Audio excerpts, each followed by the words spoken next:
یا الله یا الله ډېر درد یې درد زړونه دي الله دې ټکور کړي یا الله زمونږ د مؤمنانو ورک کړونه را پیدا کړي رب العالمین یا الله ورک کړونه را پیدا کړي رب العالمین یا الله زمونږ جیلین ورونه را پیدا کړي یا الله دې کورونو ته راولي الله زما په ژوند داسې وخت رانولې چې قرآن او حدیث ته ګورو او ویلی نه شو یا الله داسې وخت رانولې یا الله یا الله ای زمونږ الله ای زمونږ الله ای رحمانه یا الله یا رحمانه یا رحیمه یا مالک یا قدوس یا ذو العرش المجيد یا فعال لما يريد یا من على العرش استوى یا صاحب الاسماء الحسنى الله ستا دا ټول نومونه تا ته وسیله کوو یا الله زمونږ د مؤمنانو ورک کړونه را پیدا کړي رب العالمین یا الله ورک کړونه را پیدا کړي رب العالمین یا الله زمونږ جیلین ورونه را پیدا کړي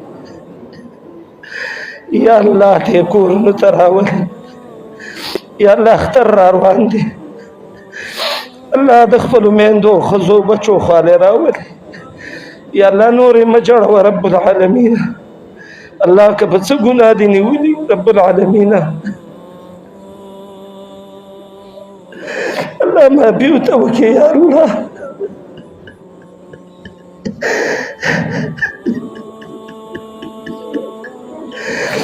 الله یا الله ستا د قرآن د ته وسیله کوو چې دا ستا کلام دی یا الله ډېر پلاران او میندې دي الله په سرو سترګو جاړي الله سترګې یې یخې کړي یا الله ښځې او بچي ژاړي یا الله یا الله ډېر درد یې درد زړونه دي الله دې ټکور کړي یا الله دا مصیبت نور مه وکړي رب العالمین یا الله جیلونه د ژوندو قبرونه دي الله د قبرونو د ژوند نه راوباسي یا الله اصلاح یې وکړي الله راویباسي یا الله خپلو بچو یې راولي یا الله په بچو یې پام وکړي یا الله په ښځو یې پام وکړي یا الله په پلار او مور یې پام وکړي یا الله یا الله الله ورک بندگان را پیدا کړي یا الله ورک بندگان را پیدا کړي یا الله هغه پلار او مور چې د ډوډۍ خوند یې ورک شوی دی د ناستې خوند یې ورک شوی دی خوب یې ورک شوی دماغ یې ورک شوي دي الله بس دی رحم پرې وکړه الله یا الله که د دنیا په هر ګوټ کې مسلمان جیل کې الله تې راوباسي یا الله ډېر په عجز نه سوال کوو یا الله دا سوال هم قبول کړي رب العالمین یا الله ستا وعده ده چې څوک ماته لاس اوچت کړي الله تا ویلي دي چې زه نه واپس کوم داسې رب العالمین اللهم ارجعهم الى اهلهم سالمین غانمین یا رب العالمین یا الله اختر را روان دی دا خوشحالي په دې مؤمنانو راولي یا الله هغه بچي چې د پلار مینه نه ده لیدلې یا الله هغه ښځې چې هغه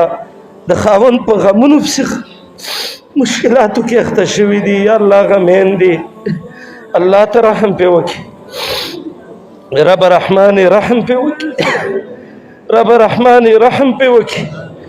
رب غفار بخښنه ورته وکړي که څه کې دي نیولي الله